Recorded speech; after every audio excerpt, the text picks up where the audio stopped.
program here. And with that, I'd like to pass it over to Bob to present. Excellent. Thank you, Christian. And thanks to our neighbors, Molly, Maria, and Andrea. And we're super jazzed too. We're excited to be here. We're super thrilled to be here. I'm Bob Reppy, with University Architect. I'm joined by the rest of our team from the university. We have Megan Pierce, Jameson Fielding, and Asla Darga for all part of our project team that are working on this for the next number of years. We're really excited, and thanks again to our teams. And thanks to Christian and City Planning for getting this set up. We really appreciate the work to get this done. It was a little bit of a touch and go, but we really appreciate all the hard work. What we're here to talk about today, as note, is our new Richard King Mellon Hall of Sciences, which is going to be a new 280,000 square foot new academic building. We're really excited about it. The location of it is a little bit different for the university, and so it's a little bit of a different building. That's just a little spoiler alert. This is a kind of a different building for Carnegie Mellon, and one that we're very excited about. It's located right at the corner of Forbes and South Craig, right next to the Carnegie Museums, as you can see in this image here on slide 2. And it really is at the juncture of a lot of things happening here, right? Obviously, we're right at the kind of western edge of the Carnegie Mellon campus. We're right up next to the Carnegie Museums, our partners and neighbors. We're kind of at the anchoring of the Craig Street Business District. The University of Pittsburgh is right next door, right around the corner. We have the connections up and down the hollow. And so there's a lot happening here. This is really an important building for the university as we develop it. And as we talk about what's going in it, and how it's not, as I said, it's kind of transitional building. It's a bit of an urban building, but it's also a campus building. It's a building that's going to anchor the business district. So let's talk about what we're looking at for this. We think about this is really a grand opportunity, maybe a kind of a once in a generation opportunity for Carnegie Mellon to develop at this site. Basically looking to kind of maximize or work with the development on the site, building synergy between our academic units. We're going to talk about who's in here in a moment, between academics and research, creating connections. One of the things we're really excited about is the kind of connection to the West, to our institutional partners, to the museum, to our friends at the University of Pittsburgh, to Shenley Plaza and beyond. And a big part of this is going to be connecting to our institutional partner right next door, the museum. As you may have heard, there's a big component of this building was going to be the relocation and expansion of the university's Institute for Contemporary Arts, which is kind of hidden away up on campus, and then coming down here to really be right next to the Carnegie Museums, especially the Museum of Art. And as I said, also anchoring the revitalization of the South Craig Street Business District. And as we're really excited about this because it's one of the first buildings that we are going to be building that will have a restaurant on the ground floor that'll be open to the public right along Forbes Avenue. We're really excited about that as an idea. Before we get into the details, just some kind of perfunctory components from our master plan. City Council approved our master plan in the fall of 2022. You can see all the development sites, the 20 development sites were identified. In that institutional master plan, this project identified as the South of Forbes site was identified in that approved institutional master plan. It had a whole series of kind of development parameters that go with it. New multiple story building for academics and research, for laboratory space, office, parking, restaurant. You can see just about everything that's in there. We had built it around at about we had guessed where we kind of had an upper limit of 425,000 square feet. We're about 160,000 square feet shy of that. This is the only building we're going to build on this site. So it's a big building, but it's not as big as the master plan would have allowed. As you can see here, we have a series of setbacks that we all meet, as well as step backs. The building is intended to be shorter or not as tall along Forbes Avenue step back. And if it gets taller, it's towards campus. And then integrating with underground parking, as well as creating a pedestrian plaza with the Carnegie Museum. So let's get into that. This is the kind of first image. The image, if you know the site, it's there's the little bank building that's been our home for our Integrated Innovation Institute for the last 7 or 8 years, right across the street from Starbucks on South Craig, as well as from our offices where we're sitting right now. In fact, this is the window I'm in right now. So you can kind of get an idea. We know the site pretty well. It's right across from the museum as well. And the image on the right is the first. This is the kind of bird's eye view if you're floating above the intersection showing the building. The building is really two major components. The first, and what we call the tower, or the tower piece, which is a 7-story piece that sits parallel to South Neville Street, and that's where a lot of the academic functions are. And then what we call the loop, which is kind of like a podium piece, the loop, which is a 3-story piece that includes our Institute for Contemporary Art, the restaurant, a lot of our classroom spaces. There's a 3rd floor up above that's kind of mounted and set back a little bit here. You can see it set back just a bit. That include a new home for executive offices for the Dean of the Mellon College of Science, as well as the Neuroscience Institute in the building. There's a whole host of kind of parameters that are driving the shape of this building. Some of them have to do with what's underground. There's a lot of hard rock underground, kind of, if you imagine Starbucks is right here, my little hand is, and as you're going down towards the railroad tracks right here, there's a lot of hard rock that's down there. And so the way we've programmed the building really tries to take advantage of that, because we know that things such as labs, like MCS, Mellon College of Science chemistry labs, teaching labs, biology labs, and then School of Computer Science on above that, those lab spaces stack very nicely above a series of parking layers that go down the hill. Things such as galleries, which don't like columns or windows in them, don't really work as well in that tower. So we've actually extracted that out and pulled that out into that loop piece that then creates kind of in that, why we call it the loop, there's kind of a triangular space, a public hub that'll be inside of the building, which will be a public space for not just the campus, but for the community as well, with options in there. You can see the building as it breaks out with its square feet. A big part of it, about 111,000 gross square feet, is for the Mellon College of Science, 63,000 square feet, gross square feet for the School of Computer Science, about 30,000 square feet, a little under 30,000 square feet for the ICA, the Institute for Contemporary Art, which is basically like 2.5 times bigger than their current facility. And then there's also 70,000, almost 75,000 square feet of shell in this building. That is space that is built but not fit out. So there's not going to be anything in it on day one. And the reason for that is that we don't know what the future of biology or chemistry or computer science is going to be. We want to allow for those programs to grow in this building as they develop and as the science progresses. One of the things we're also really excited about is this mix of who's in the building. We think it's really important that we have our Mellon College of Science, the hard sciences, if you will, biology and chemistry, mixing with computer sciences, especially when you start to think about where the world is going in regards to computational biology, computational chemistry. These functions, we think it's really important that we're mixing the hard sciences with the computational sciences, that really becomes kind of a niche, something that Carnegie Mellon does well. And then, of course, in the true Carnegie Mellon fashion, we're going to have a big science and computer science building that's going to include the fine arts in it, because we think that that's an important part of how the university works. When we think about the site, there's a lot of really strong pieces. First of all, it's a triangular site. That's tough. Buildings don't like to be triangles. So we've had a lot of work that we've done on that. We also have a lot of context here. As you can see, one of the biggest pieces of context is the Barnes addition to the Carnegie Museum of Art, which is literally to the west, immediately to the west of us. And we've taken great pains to actually respect that building.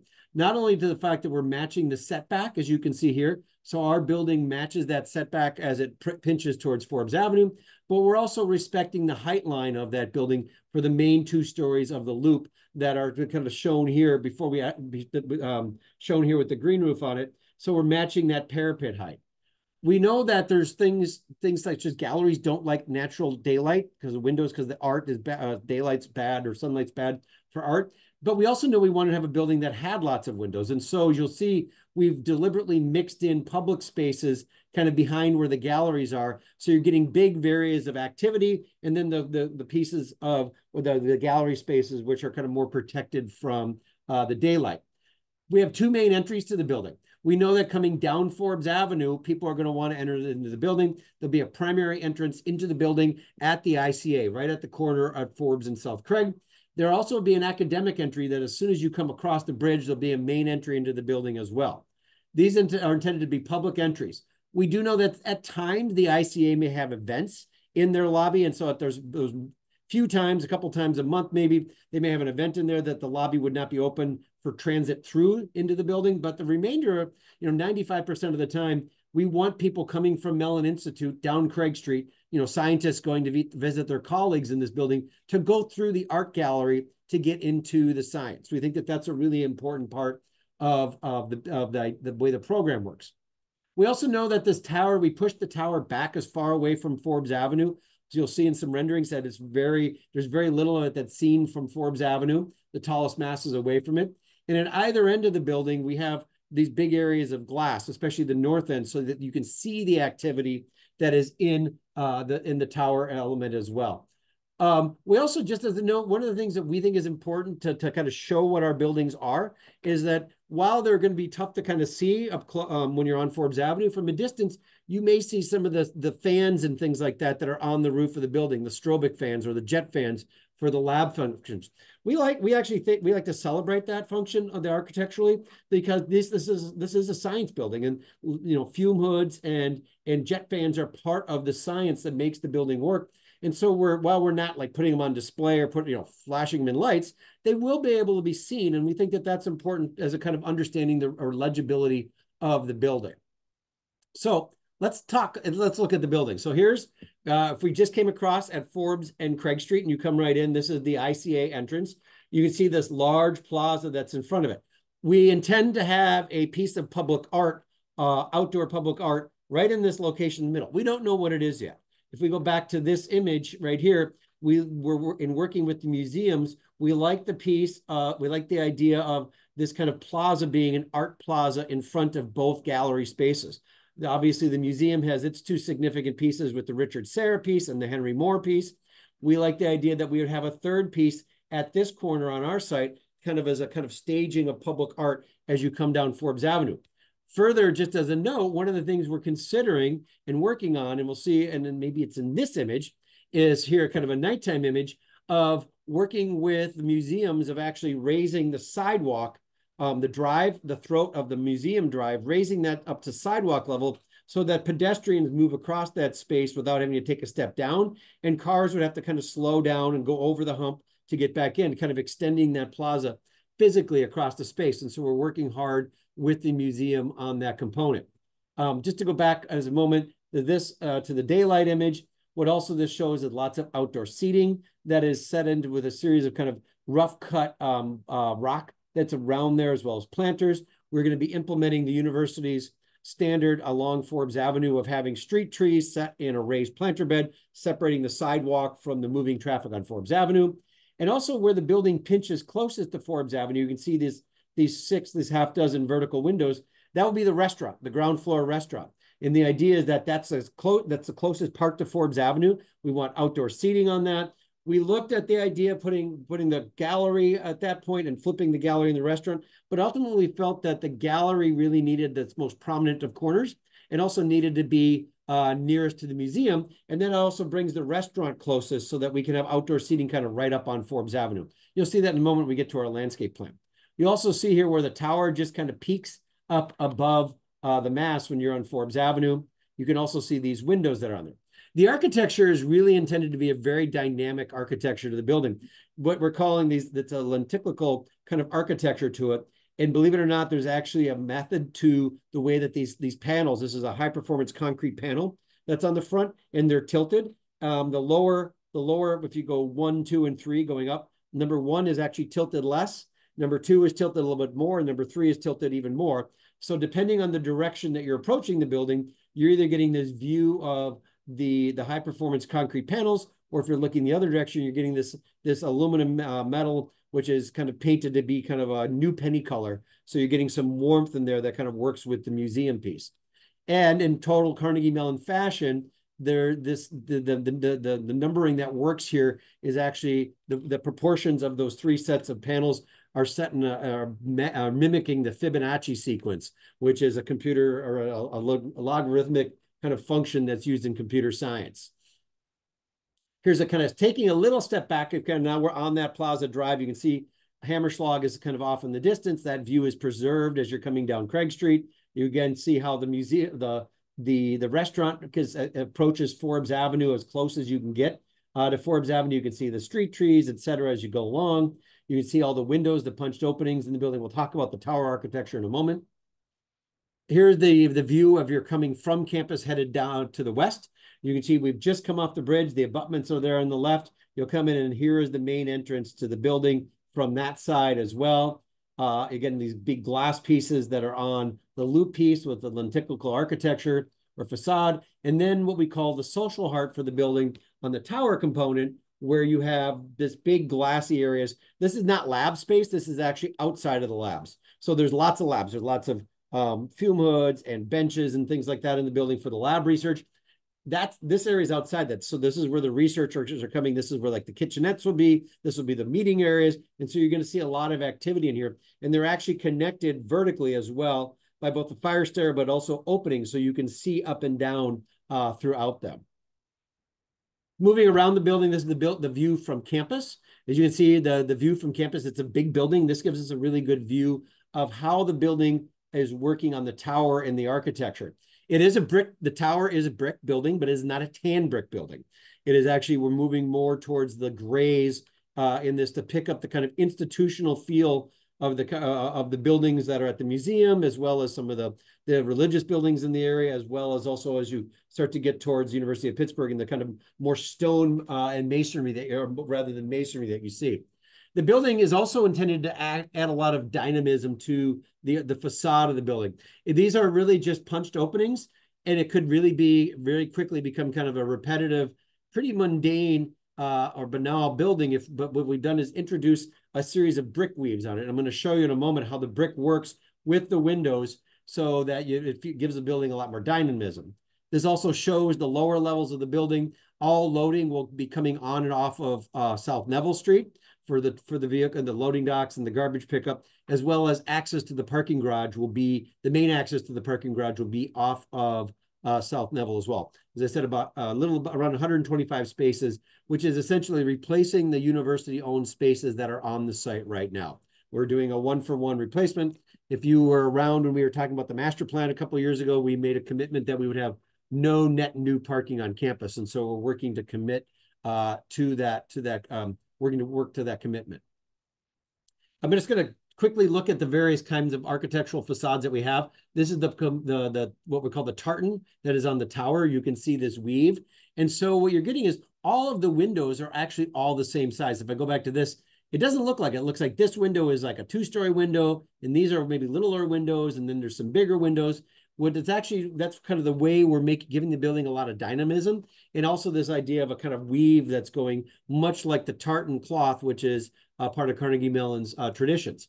And so we have the idea of the main field, which is a running bond, gray brick, and then a slightly darker running weave that'll be a series of soldier course bricks, and then a darker run of brick at the top, which will be kind of in this herringbone or basket weave pattern that gives the building a lot of texture.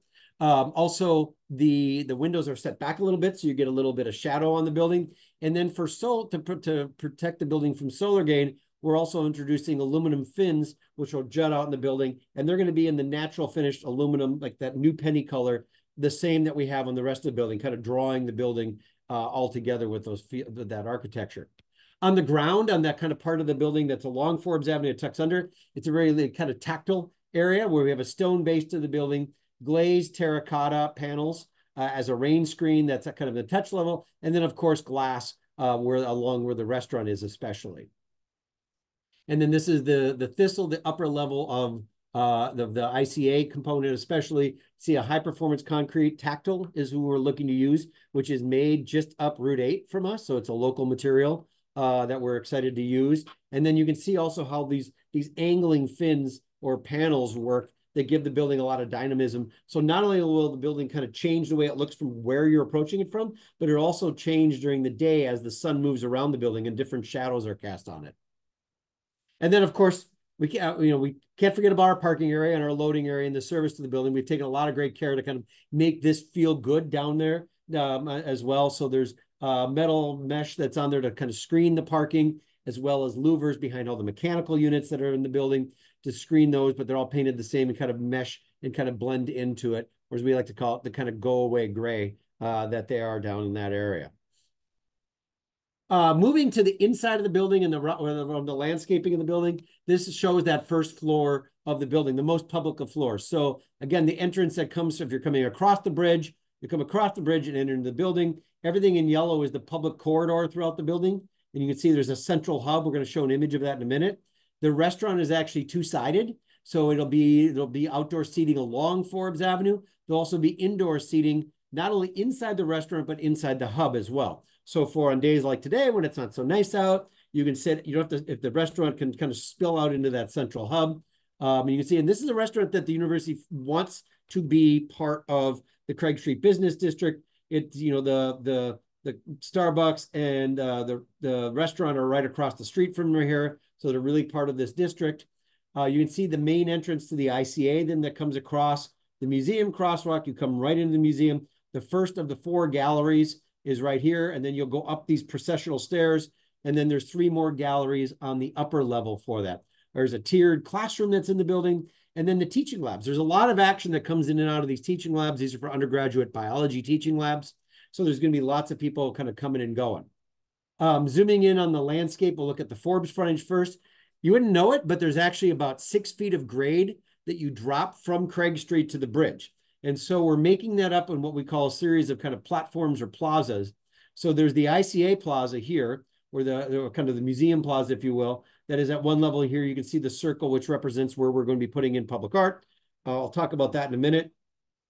And then you step down to a smaller plaza in the middle, or podium in the middle, which will be the restaurant seating. Meanwhile, the sidewalk along Forbes Avenue, a minimum of 10 feet wide, will be kind of dropping as the grade does. And then the steps make that up so that it's flat in between. And then you come to the kind of academic entrance to the camp, to the building in that plaza. You also see that the tree lined, the tree pit, or the tree planters along Forbes Avenue. We're proposing a small pullout for Uber and Lyft pickup and drop-offs along Forbes Avenue as well. Going down the museum drive, you can see this little scallop here is actually allowed for the museum loading dock. So their service vehicles can come, they kind of back into their loading facility, and then they're turning this scallop allows their trucks to be able to exit again via our property as they move up there. As we go down the museum drive, we try to fill up the site with as much trees where we don't have building. It's a lot of building to be as we're putting on here. But you see, we kind of get dense. There's a secondary entrance to the garage that's off the museum drive, and this is deliberate. And the idea in working with the museum is that we could flex each other's parking. So on days when the museum is busiest, like the day after Thanksgiving or over the winter break, when university is not in session, we want to be able to have our garage be open for them to be able to flex parking into. And on days like when we're busy, like on commencement or weekend, and on evenings or things like that, we could flex onto their parking as well or utilize their drive for it. And so while this won't be an every day, though, this will probably have some sort of gate mechanism to it. The idea being that we could flex back and forth between each other's spaces as we need to as events comes. And that's part of the good working relationship we have with the museum. Going down into Neville, you can see we're actually working to do all the maneuvering for trucks will be off of, will not be on Boundary Street. So trucks would come in off of Boundary onto the property offside. They would back and then swing back into the loading dock, and then they would turn and go back up Neville. We will not having any trucks going down Neville because then they just got to either turn around or go up the bumpy up John Kerr, which we don't want them to be doing. They'd be going back up. Also important down at this level is not only the parking garage entry, but also we want to introduce a raised platform or a raised crosswalk here across Neville and a sidewalk that'll take you then into the bike storage for the bike room and the showers, the bike showers in the building. This is one of our big bike rooms. We will still have bike parking up on the Forbes Avenue Plaza, like outdoor racks and things.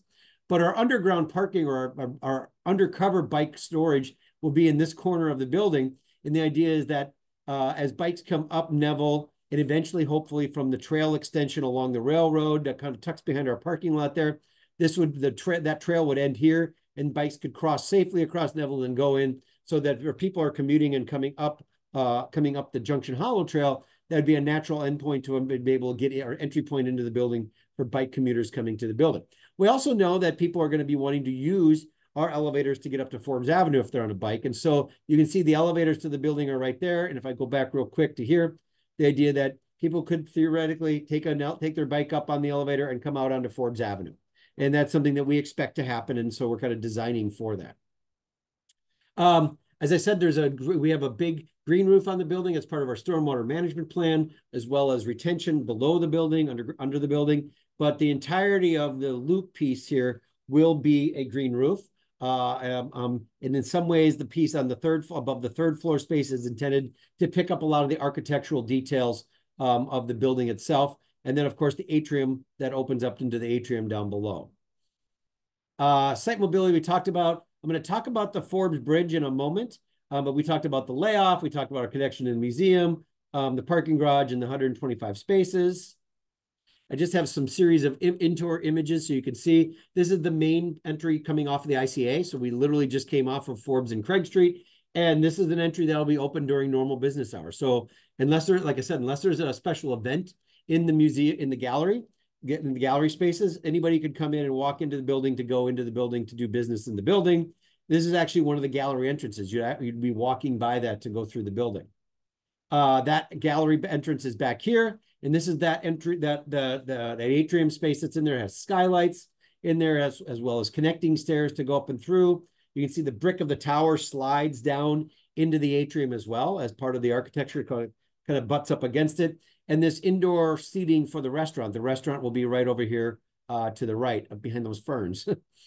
Some other images. This is just example images of the lab building, lots of natural daylight.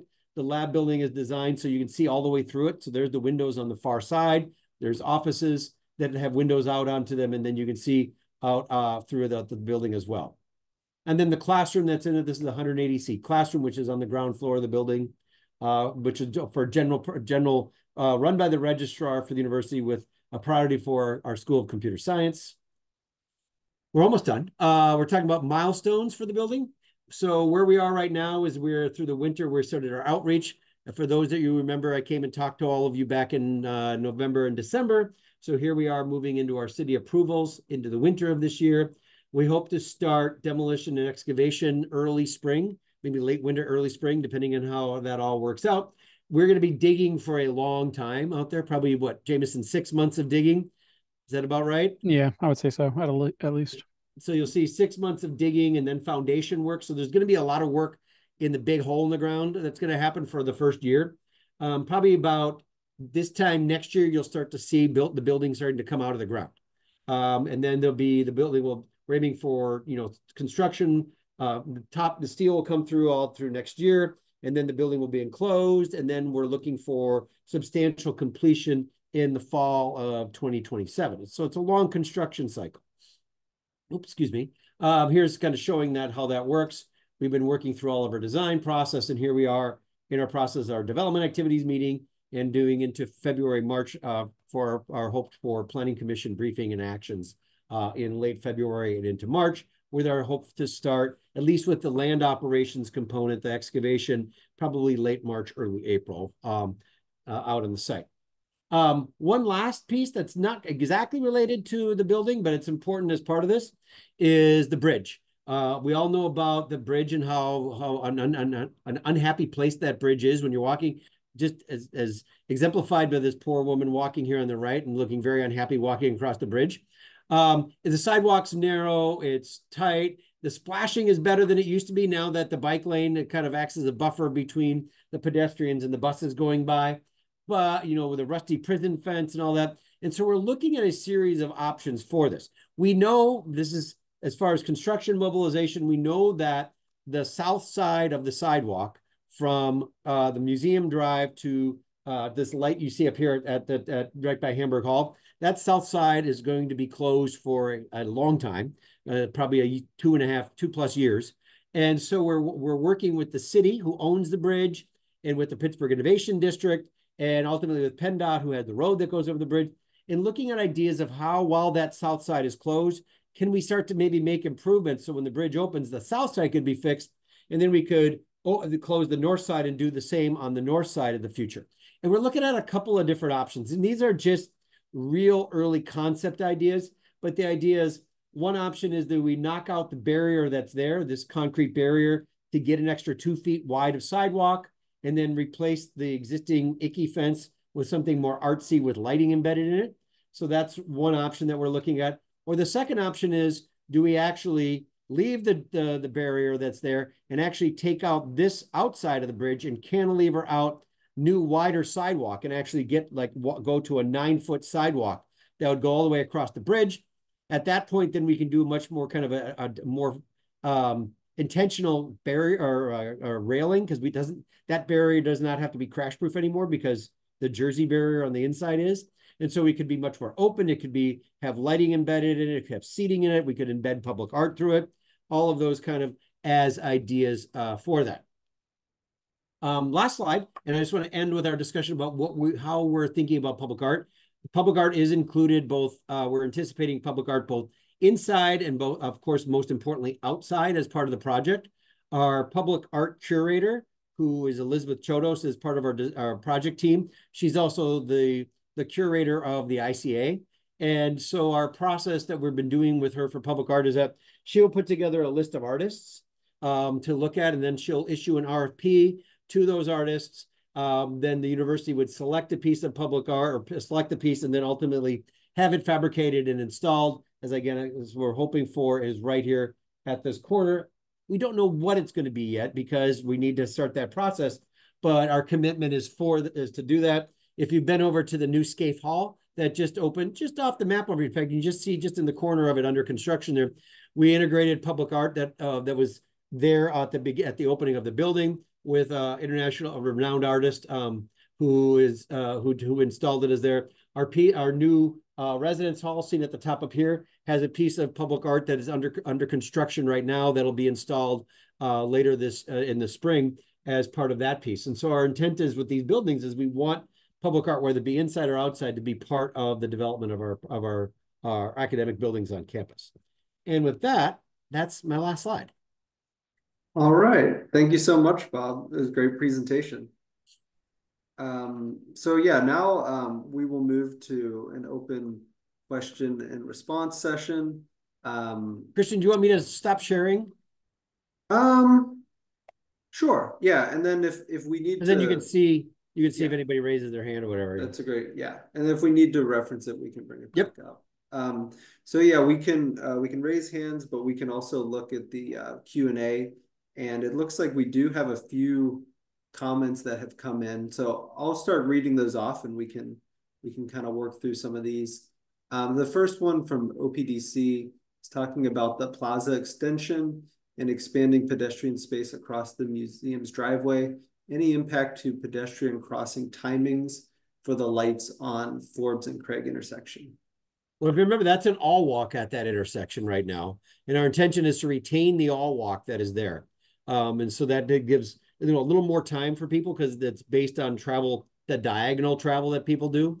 And so our intent and the museum's intent is to keep that all walk cycle. We just want to give a textual feel that it's a little bit that's one continuous pedestrian space. Great. Sounds good. We'll move on to the next comment here. Also from OPDC, consistent with the safety concerns articulated in the Oakland plan, can CMU work with the museum to make an at-grade sidewalk on South Neville to connect to Boundary Street? Obviously, there are driveways to navigate, but the need for adolescent-compatible pedestrian options on South Neville is great. So I'm going to go back to my site plan, if I could, here, real quick. I'm going to go down to Neville. So one of the things that we agree, we right now we do not have a sidewalk along this edge. It's something that I think that we need to talk with Domi about. We're going to be tearing all that out. And so is there a sidewalk? What we don't want to do is create a condition where we have a sidewalk that just ends and leaves kind of people hanging. And so what we want to do is work, right now, if the city would be interested in extending the sidewalk up to the rail crossing, I think that this sidewalk would be good. I think like we did at the Tepper building where you could stripe a crossing across here. The question is along this lower edge. We have not talked to Domi about that yet. If there's an interest in that, I know they're reviewing our plans right now. I think it's something that we've kind of anticipated that might be something that we'd want. The question is, where does it go to? And so that's going to be a question I think that we need to work out with the museum of, where they get down there, where they have their lower gate exit. Do we take a sidewalk to there? Does it end there? I think ultimately And ideally, that the trail would become the trail that would run along parallel to the tracks would be the substitute for that, or the better condition for that. But I'm not going to hold my breath for that. Thank you for that, Bob. And Yep. Yeah, definitely more coordination with Domi. They're aware of those connections that were outlined in the plan, and so we'll find a resolution that aligns the two.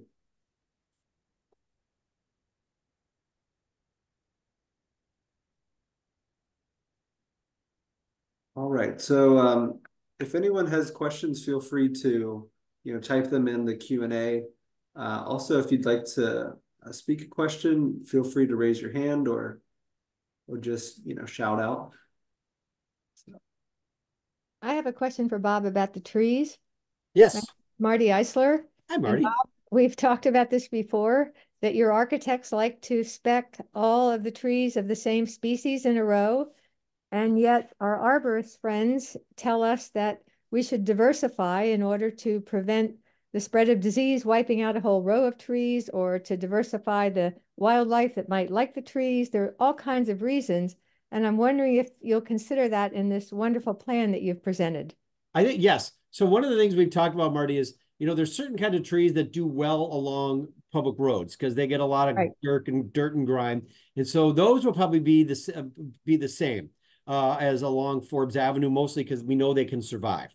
But I think when we talk about our hillsides, I think our idea is to be much more developing of a Western Pennsylvania forest, where it is a mix for that. And further to that, I can confidently say that we cannot, based on our master plan and based on the city's tree ordinance, we are not going to be able to get a full replacement of the trees that are on the site on our site. We know that.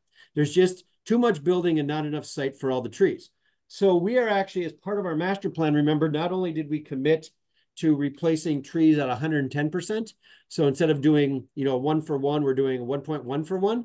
Mm-hmm. We also committed that we would do it as part of a more strategic campus-wide tree strategy. And so what we are running in parallel, and we'll have information on this when we take to the Planning Commission, we're kind of wrapping it up in the next week or so, we are proposing to do 2 areas on campus to do whatever so if we need, just to use numbers, we need 100 inches of trees to replace on this site. We're probably only going to get 15 to 20% of that, right? And so our thought is there's 2 areas on campus that we want to focus and basically reforest on campus. And those 2 areas are along the railroad tracks, kind of below Scaife and Roberts, where we just kind of got done building there. And our intention is to reforest that hillside. And then if you don't know it, kind of below the computer science building by the Pausch Bridge, there's that hillside that drops down from the main cut. I should just, hold on. That drops from the main cut of campus down to, here we go. Let's just do this. We're going to go to a map. Right? Let's see. So,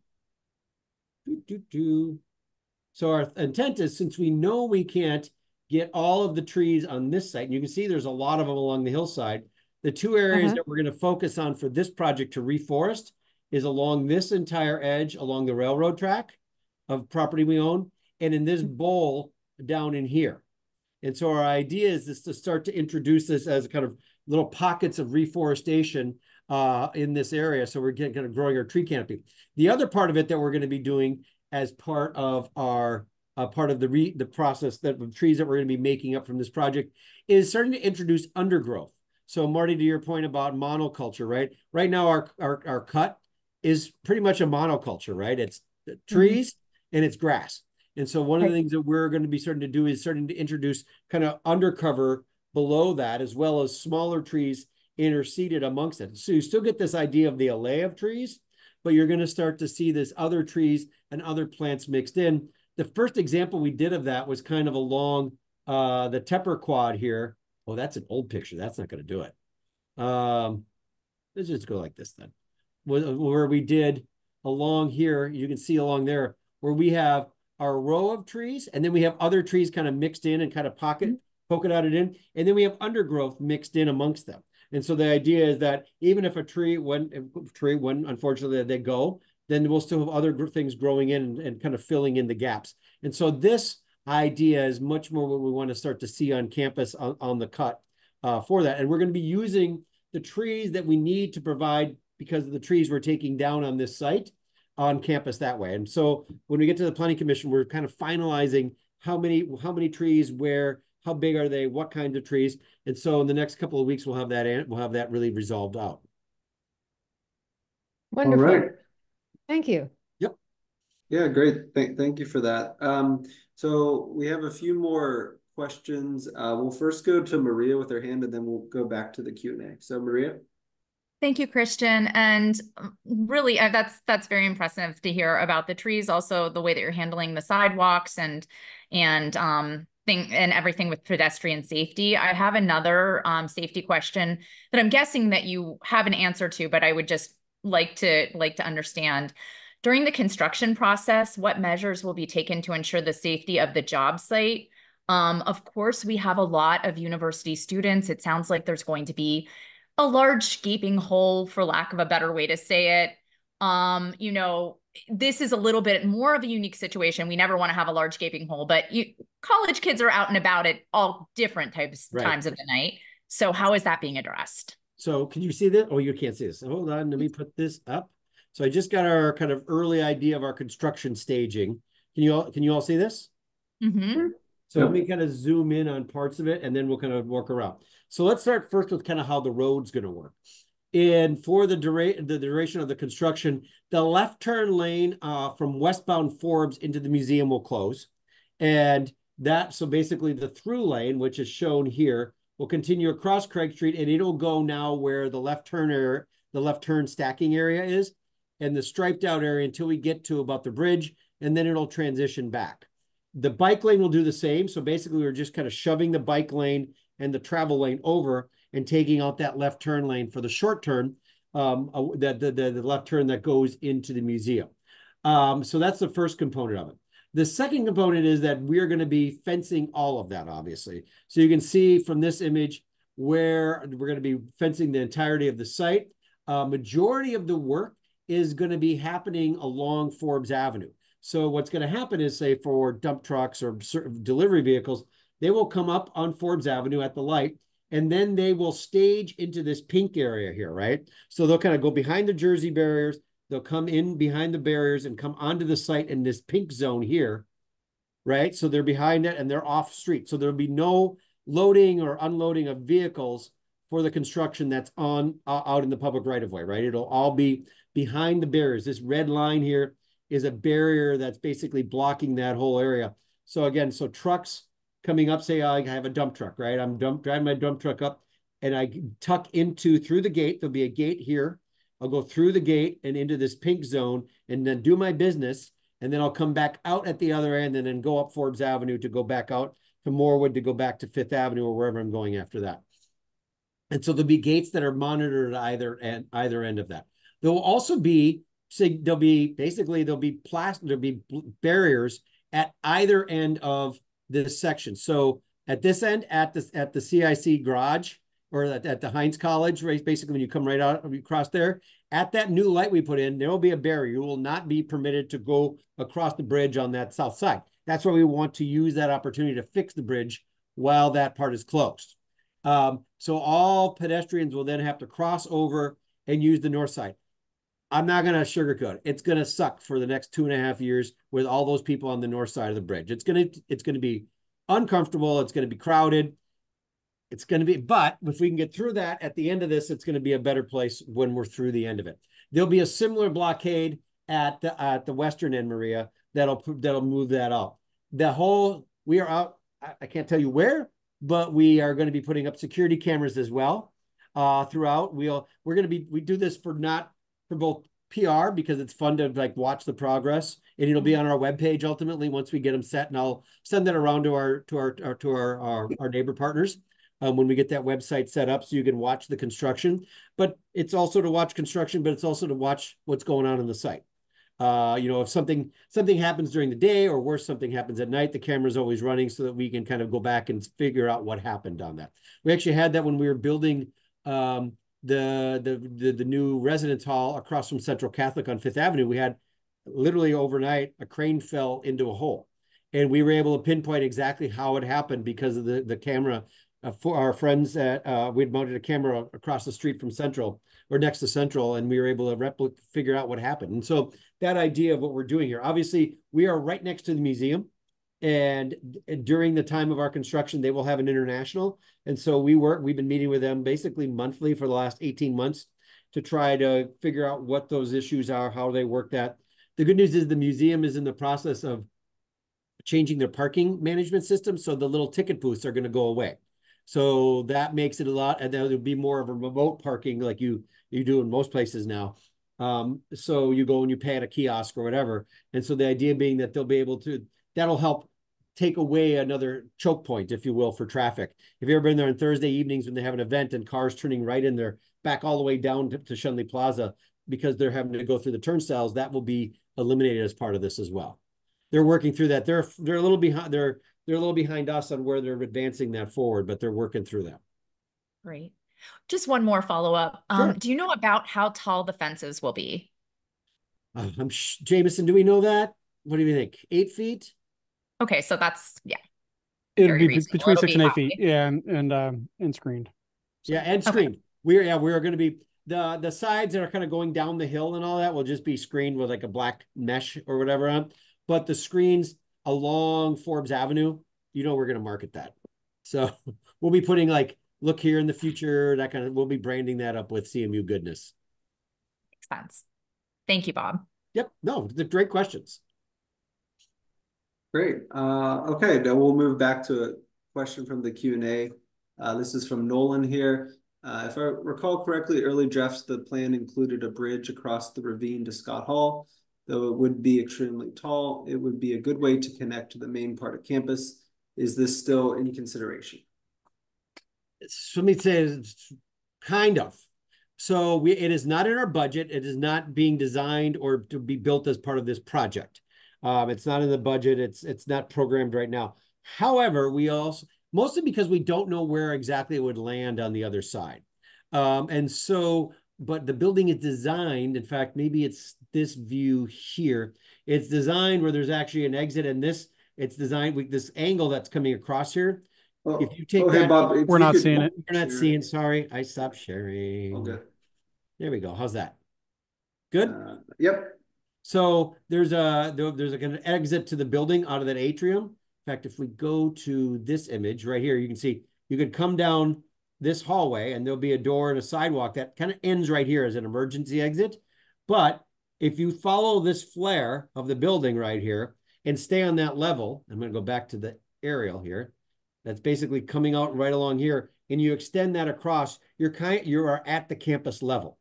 It's we do not have that. So it's an idea that could happen someday in the future, but it's not funded and it's not part of this project.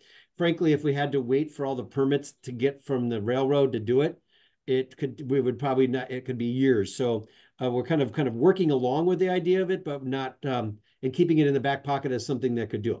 Now, that being said, if anybody has a check that they'd like to write to build a bridge, give me a call and we'll hook you up with the right people. All right, thank you for that. We have another question here from the Q&A from Mary. With no new net parking and lots of new occupants, there will inevitably be spillover parking into the neighborhoods. What provisions are you making to mitigate that impact on the neighborhoods? So that's a great question, Mary, and it's one that we've been wrestling with as part of this commitment to do that. And there's a couple, maybe 3 parts to the answer. The first part is, while there are going to be some new people here, I mean, the ICA will be adding a person or two as part of their management. The numbers are not that significant. It's more about kind of a decompression of the Mellon Institute. All of the folks, I think if Jameson also can correct me if I'm wrong on this, I think everybody that's planned to come over in the building is already here on campus. They're coming over from the Mellon Institute as part of that. That's correct. Is that right, Jameson? Yeah, we have a very small percentage for growth, but it's only a couple people. So yep, Yeah, most of these people exist. So for the first part of it, so kind of at a kind of micro scale, what's going in this building is primarily going to be is going to be expansion or kind of decompression of the Mellon Institute. That's the first part. The second part is we're looking at this as a campus-wide system of parking. And so working to make out, the 125 spaces that were on the site, we wanted to maintain, but it's also, they're not dedicated to the building. So so you could get assigned that and be working on the other side of campus. The idea is that our parking works as a system throughout that we're kind of managing. And the third part, frankly, is that as we're getting a new parking, we are too also getting a new parking management system that's actually started implementation last summer in a couple of key lots, working towards a system that is much more flexible and much more one hang tag or one permit per space, if you will. We know that in our new world that not everybody is coming to work all the time at the same time. And so how can we be more creative with the spaces and manage those spaces better? And our new parking management system that's, like I said, underway, or its implementation is underway, is going to allow us to do that, where you can get a 2-day parking pass, for example, that you then somebody would have a 3-day parking pass. And the idea is that we can manage how those spaces get used, so we're better utilizing the resources we have.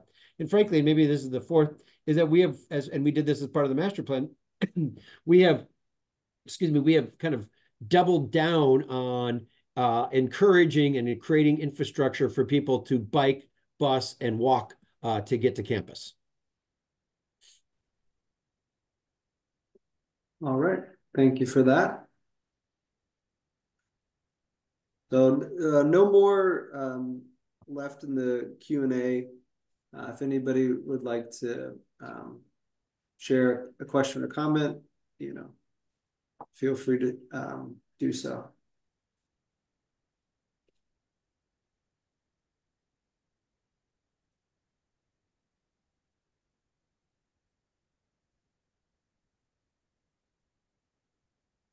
All right. Well, if there are no other comments, I want to thank Bob and his team for presenting. I want to thank all of the RCOs for contributing. And yeah, anything else you'd like to add, Bob, before we sign off here? I would just again like to thank our partners, our neighbor partners. We take our relationship and our relationship very seriously and with great importance. So thank you to all 3 groups and to all of those who are not necessarily part of one of the 3 groups for working with us. And thanks again to our friends downtown and Christian, our partners with you guys at the city, for helping us get this set up and helping us work through our process. So thank you all for doing this and taking your time out. It's not exactly like it's a lovely day out, so. Gotcha.